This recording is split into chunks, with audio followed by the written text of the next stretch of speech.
나의 희생제물은 살아있습니까? 창세기 22장 9절. 순종을 요구하시는 이유는 무엇일까요? 하나님은 죽음을 통한 희생으로서 우리가 예수님께서 하신 일을 할 수 있도록 만들기 원하십니다. 하나님께서 진정으로 원하셨던 것은 이삭의 죽음이 아닌 이삭의 죽음조차도 불사하지 않는 아브라함의 희생이었습니다. 하나님은 하나님을 향한 사랑 때문에 아들까지도 바칠 수 있는 아브라함의 마음을 산 제물로 받으셨습니다.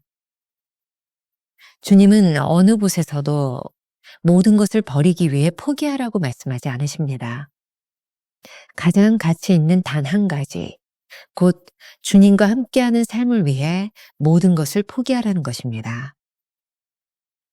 나의 가장 소중한 것을 포기해 하나님께 드릴 때 하나님은 결코 그것을 무용하게 하시거나 버리지 않으시고 도리어 후하게 넘치도록 돌려주시는 분입니다. 순종으로 우리는 산 제물이 됩니다. 죽으면 사는 진리의 비밀을 알 때 기독교를 잘 이해하게 됩니다. 하나님의 최종적인 뜻은 우리가 그리스도와 함께 십자가에 못 박혀 죽는 것이 아니라 십자가에서 죽은 우리가 주님 안에서 다시 사는 것입니다. 죽음을 위해 당신의 삶을 죽게 드리는 것은 아무 가치가 없습니다. 하나님이 원하시는 것은 당신의 산 제사입니다.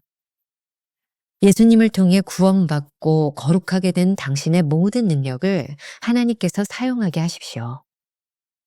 이러한 제사가 하나님께서 받으시는 산 제사입니다. 우리의 포기가 순종에서 나오는 포기가 될 때 비로소 산 제물이 됩니다. 산 제사를 드리는 사람만이 하나님의 뜻대로 살 수 있습니다.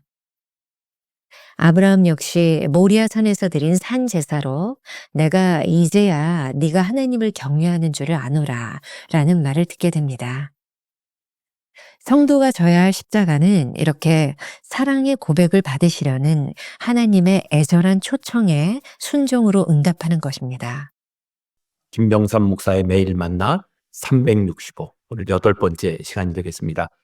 주님은 나의 최고봉을 가지고 우리들이 함께 묵상 나눔을 하고 있는데 한 주간 지나고 보니 어떤 느낌이 드시나요? 이제 포기해야 되겠다 이런 느낌이 드시나요? 아니면 이제 익숙해졌다 이런 느낌이 드시나요?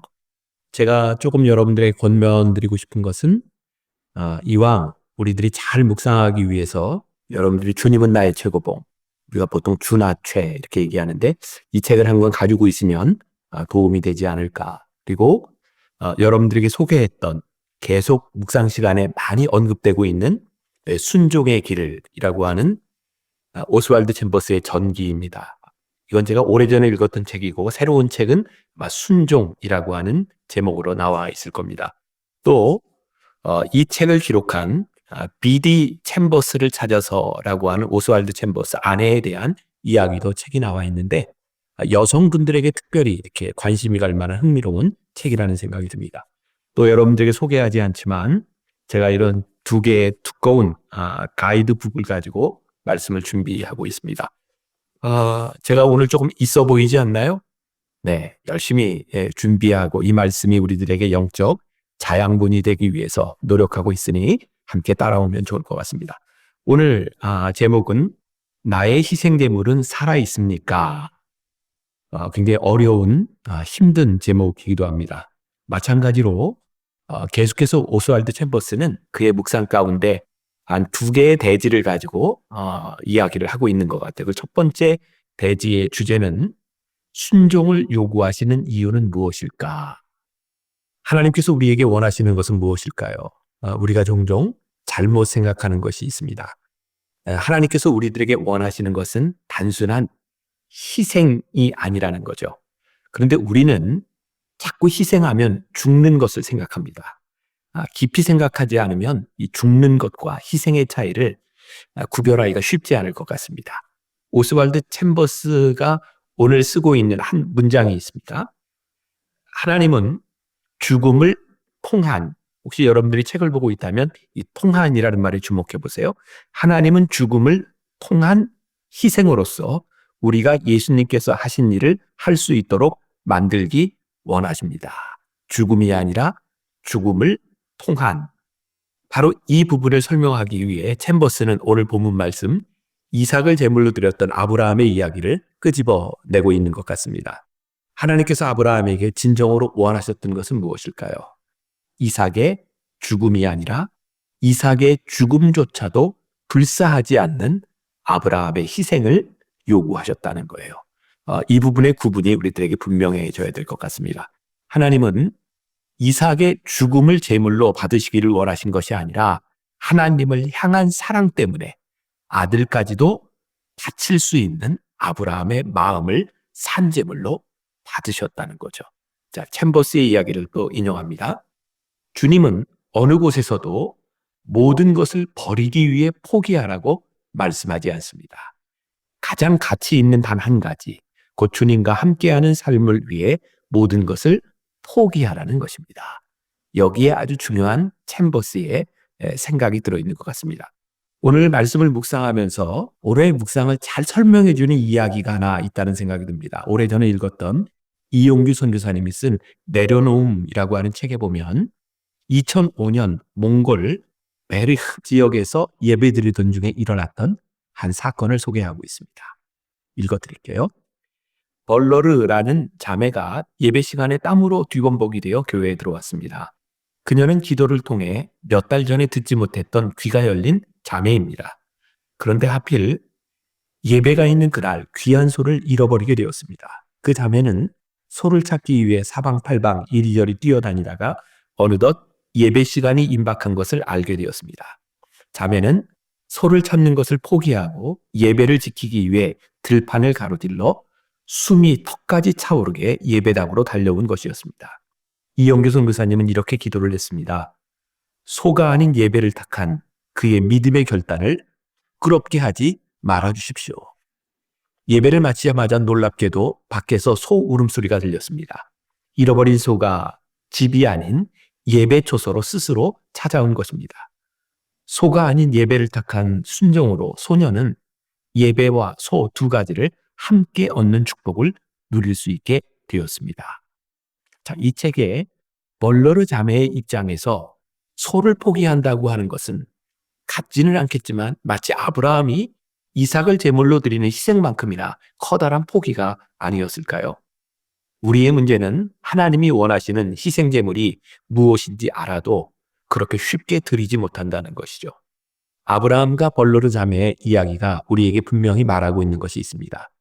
나의 가장 소중한 것을 포기해 하나님께 드릴 때 하나님은 결코 그것을 무용하게 하시거나 버리시지 않는다는 것입니다. 어쩌면 오히려 후하게 넘치도록 돌려주시는 하나님이시라는 사실을 오늘 함께 묵상하게 됩니다.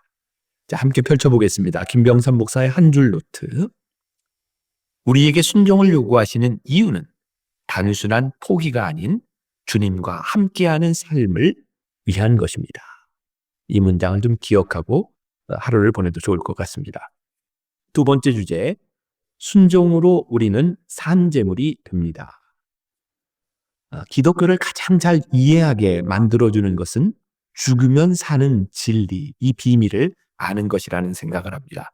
그리스도와 함께 죽음으로 모든 것이 포기되는 순간 우리는 하나님과의 올바른 관계 속에 들어가게 됩니다. 우리는 이것을 산제물이라고 표현할 수 있을 것 같습니다. 갈라디아서 2장 20절 말씀, 우리가 잘 아는 말씀이죠. 내가 그리스도와 함께 십자가에 못 박혔나니 그런즉 이제는 내가 산 것이 아니요 오직 내 안에 그리스도께서 사신 것이라. 하나님의 최종적인 뜻은 우리가 그리스도와 함께 십자가에 못 박혀 죽는 것이 아니라 그 십자가에서, 그 죽음에서 우리가 다시 주님 안에서 사는 것입니다. 주님은 나의 최고봉. 이 책은 챔버스가 영국 런던에서 설립한 성경대학에서 학생들에게 나누었던 말씀입니다. 우리가 익히 아는 것처럼 그의 아내 비디가 기록했던 것을 책으로 엮어낸 거죠. 챔버스가 이집트에 있는 자이툰 부대 군목으로 간 것은 런던에서 한참 인기를 누리고 풍성한 사역을 할 때였습니다. 그때 그는 모든 것을 내려놓고 포기하게 되죠. 그러나 그의 포기가, 그의 결단이 단순한 희생으로 끝나지 않았다는 것을 우리는 압니다. 주님과의 올바른 관계 속에서 자신의 권리를 포기했을 때 하나님은 놀랍고도 풍성하게 챔버스를 이집트 자이툰 부대에서 복되게 사용하시는 것을 보게 됩니다. 챔버스의 글을 조금 더 인용합니다. 죽음을 위해 당신의 삶을 죽게 드리는 것은 아무 가치가 없습니다. 하나님이 원하시는 것은 당신의 산 제사입니다. 예수님을 통해 구원받고 거룩하게 된 당신의 모든 능력을 하나님께서 사용하게 하십시오. 이러한 제사가 하나님께서 받으시는 산 제사입니다. 우리의 포기가 순종에서 나오는 포기가 될 때 비로소 산 제물이 됩니다. 산 제사를 드리는 자만이 하나님의 뜻대로 살 수 있습니다. 모리아산에서 아브라함이 드린 산 제사를 통해 하나님이 이렇게 말씀하십니다. 내가 이제야 내가 하나님을 경외하는 줄을 아노라. 우리 성도들이 져야 하는 십자가는 바로 이렇게 사랑의 고백을 받으시려는 하나님의 애절한 초청에 순종으로 응답하는 것입니다. 함께 펼쳐보겠습니다. 김병삼 목사의 한 줄 노트. 주님이 진정 원하시는 것은 죽음의 제사가 아니라 우리가 산 제물이 되는 것입니다. 오늘 여러분들이 하루 이런 묵상의 질문을 가지고 지나가면 좋을 것 같습니다. 묵상 질문입니다. 여러분은 오늘 포기하는 것으로 만족하십니까? 아니면 포기함으로 쓰임받기를 원하십니까? 이 둘의 차이를 구별할 수 있으면 좋겠습니다. 짧은 기도로 묵상을 마무리합니다. 죽지 않도록 저로 죽게 하소서. 두려워하지 않도록 저로 두려워하게 하소서. 울지 않도록 저로 통곡하게 하소서. 의심하지 않도록 저로 의심하게 하소서. 흔들리지 않도록 저를 흔드소서. 깨지지 않도록 저를 깨뜨리소서. 아멘.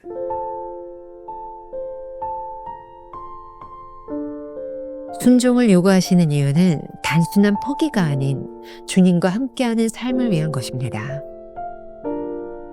주님이 진정 원하시는 것은 죽음의 제사가 아니라 우리가 산 제물이 되는 것입니다.